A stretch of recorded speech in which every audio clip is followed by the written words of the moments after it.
Okay, I use a screen reader for sending practice. That's what you're looking at here. This is a terminal emulator. I am currently connected to a 9A5N QRQ keyer. 9A5N is the guy that makes the solid state high performance paddles.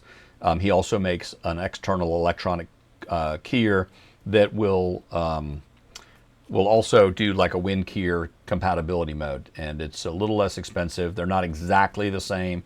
There's some trade-offs for both, but so I use them interchangeably, and I'm currently hooked up to the 9A5N keyer, and I'm going to show you how it works. One of the advantages to using this for sending practice rather than the WinKeyer is that I get a much bigger display window.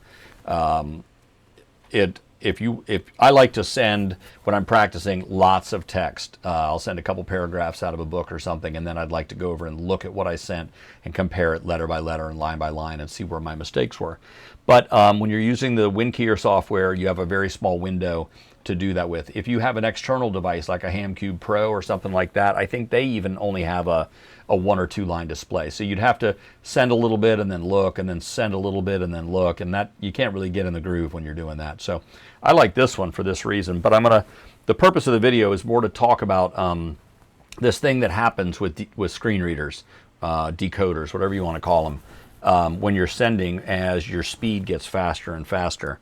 It's not a function of the 9A5N keyer. It happens with the WinKeyer. It happens with anyone I've ever seen before. In fact, you can watch videos of people on YouTube who have decoders running, and when the CW starts getting fast, you'll see what I'm talking about. And while I'm sending here, it may do it. So I'm going to send something at 30, and then I'll send it again at 45, and we can see if we can make it happen. So here we go.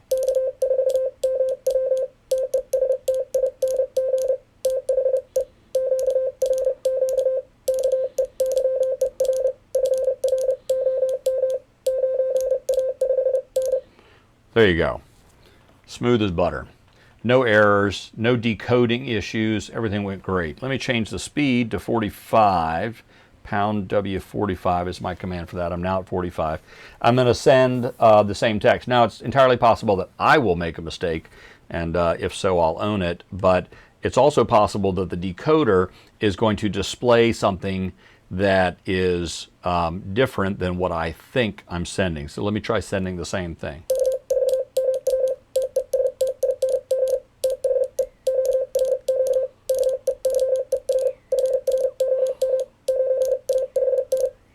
Let me see here. Nope. Okay, it went fine that time. Here's what I'm talking about. Let me send the letter Y a few times and see if I can get it to happen. Okay. And if you listen to that, if you play that back and hit the little gear wheel at the bottom of the screen and change the speed to 0.25 or 0.5 or something, you will hear a minor difference between a fluid da da da da and the da da da da. And you can see the difference right here. Well, here's the problem.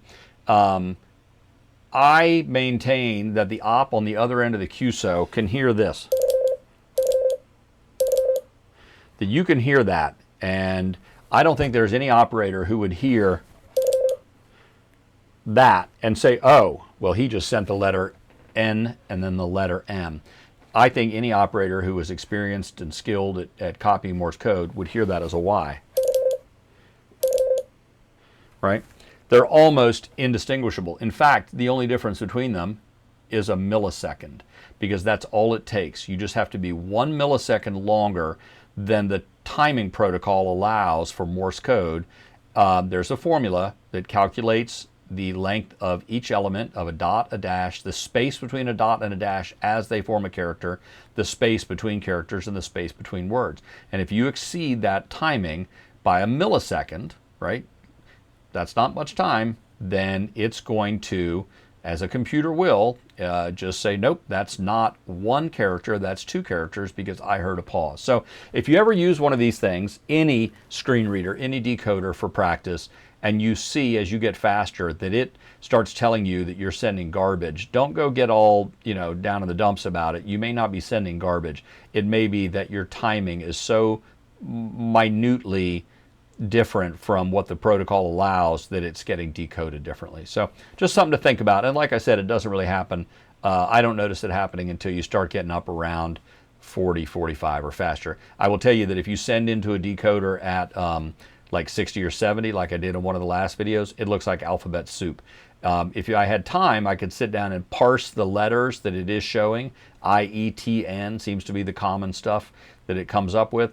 And if I strung them together, I bet I could find that what I sent was actually very close to what I intended to send, that it was not, in fact, an error. So anyway, just a little something to think about if you use a screen reader decoder for sending practice. You may be better than you think you are. Okay?